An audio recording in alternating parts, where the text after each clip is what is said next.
Esta aula trata da participação no debate da teoria democrática contemporânea. A participação será objeto central da análise de diferentes teóricos da teoria democrática contemporânea, principalmente no debate da teoria das elites, na teoria pluralista, na teoria neomarxista e na teoria participacionista.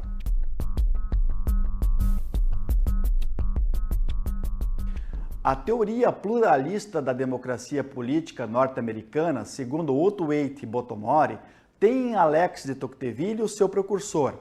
Ganha evidência, no entanto, nos anos 40 do século passado, com Parson, Truman, mas é com Robert Dahl, com a obra Prefácio à Teoria Democrática, de 1989, que a teoria pluralista terá o seu maior expoente. Nas mãos de Dahl, o pluralismo torna-se uma teoria da competição política estável e relativamente aberta e das condições institucionais e normativas que a sustentam. O pluralismo é considerado o elitismo democrático na teoria política contemporânea. Para os pluralistas clássicos, a democracia não parece requerer um alto grau de envolvimento ativo de todos os cidadãos. Ela pode funcionar muito bem sem ele.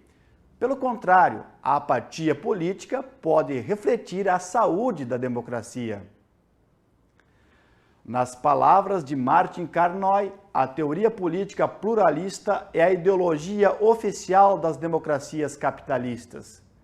Para a tese pluralista, não existe uma classe dirigente, mas numerosas categorias dirigentes, que umas vezes cooperam, outras se combatem, mas de certo modo se equilibram e representam as pressões da base.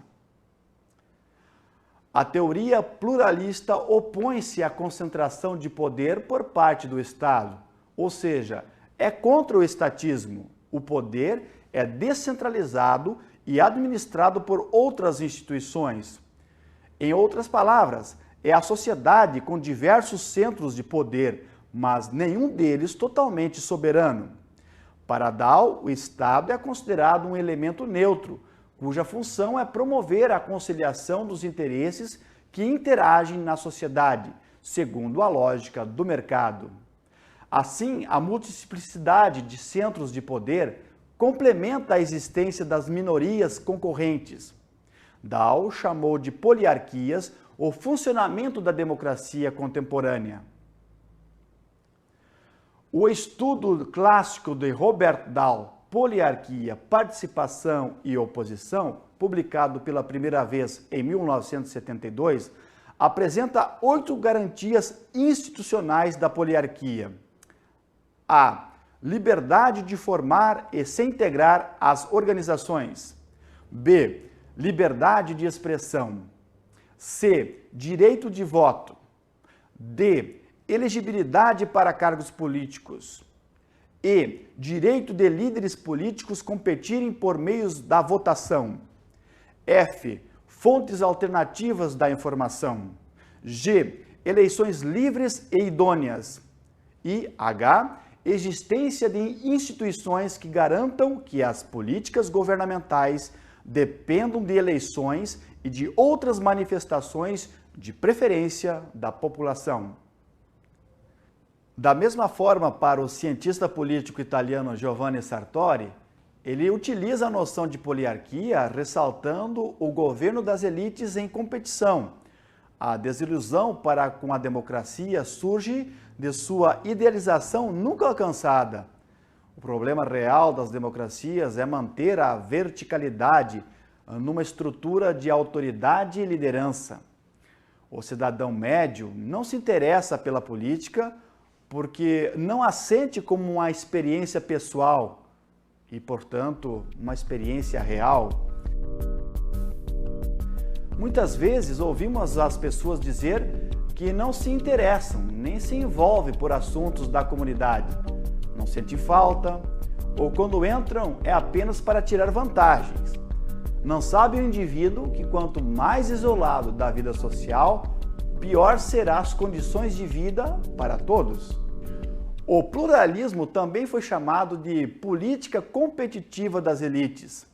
Dahl define elite como um grupo minoritário que exerce uma dominação política sobre a maioria dentro de um sistema de poder democrático. No pluralismo, poucos tomam as decisões políticas. É o governo das minorias.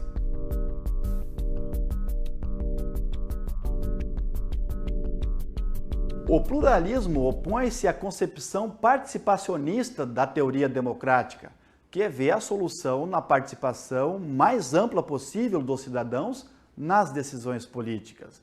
Em síntese, os pluralistas nunca sentiram-se muito confortáveis com o sufrágio universal e com o governo da maioria. Para os pluralistas, o poder está disperso em toda a sociedade. É não hierárquico e estruturado de forma competitiva. Havendo pluralidade de pontos de pressão, surgem várias formulações concorrentes de linhas políticas e vários centros de tomada de decisões. A tese central de Dahl é que uma multiplicidade de centros de poder complementa a existência das minorias concorrentes. Para Dahl, a poliarquia é o sistema político das sociedades industriais modernas, caracterizado por uma forte descentralização dos recursos, do poder e no seio do qual as decisões essenciais são tomadas a partir de uma livre negociação entre pluralidades de grupos autônomos e concorrentes, mas ligados mutuamente por um acordo mínimo sobre as regras do jogo social e político.